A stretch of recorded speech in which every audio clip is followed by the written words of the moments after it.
In his Summa Theological, St. Thomas Aquinas offers 5 proofs to justify God's existence.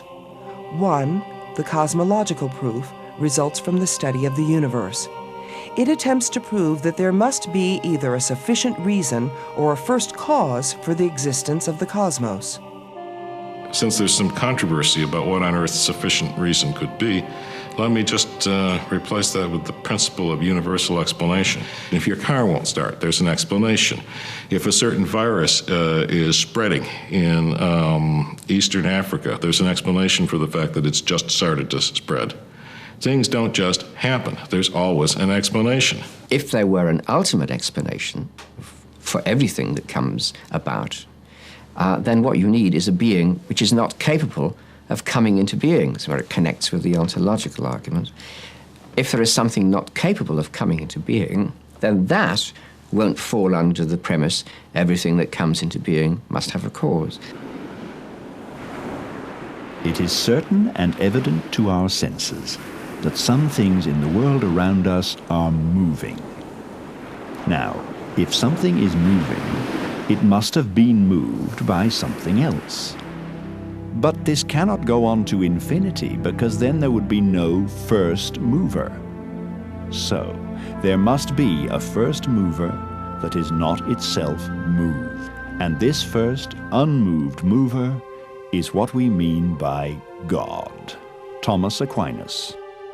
Back in the Middle Ages, Thomas Aquinas said that if the universe began to exist, that it would clearly point to a cause beyond itself which was responsible for bringing the universe into existence.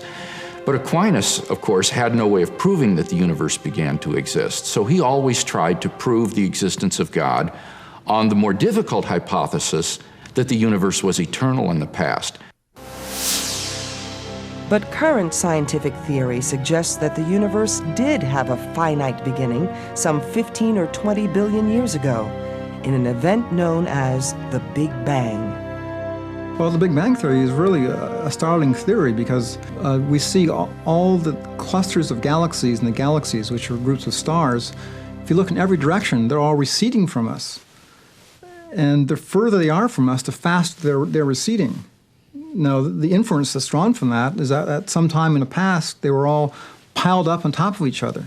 And they must have, and what we're witnessing now is the results of the explosion of this time when all the galaxies are all compacted together. And that this Big Bang, the Big Bang explosion, is when all these, the matter in the galaxies just blew apart.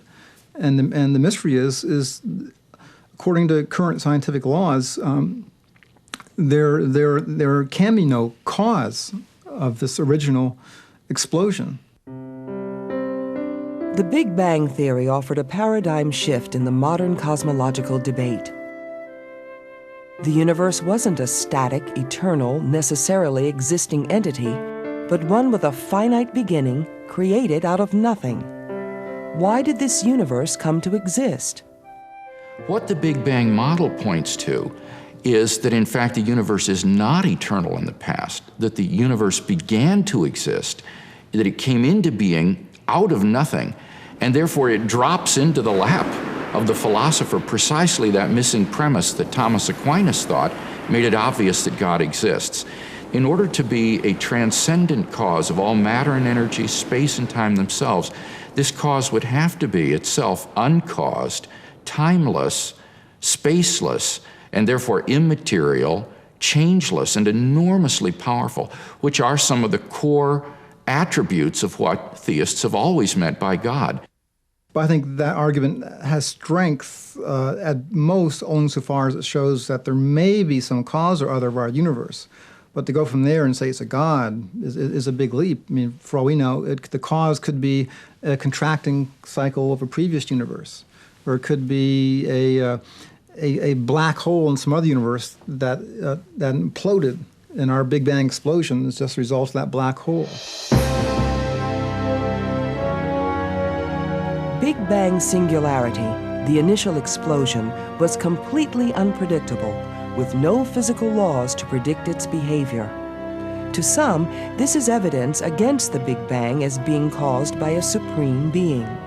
And so the universe at the very beginning was headed with an enormous probability towards ending up being a completely lifeless universe. It was the biggest mess possible because all the particles were emitted in completely random states. So you couldn't get a more random, a more disordered state possible. Now why would a all-powerful, all-knowing God want to create this mess and then have to say, look, this mess here, what am I going to do now, this great big mess? I have to fix it up, clean it up, and do this and that just to make sure that so human beings can evolve. That doesn't seem likely what a perfect being would do. I find the argument that it would be irrational of God to create first an inanimate singularity out of which then an animate universe would evolve to be an enormously implausible and presumptuous objection to theism.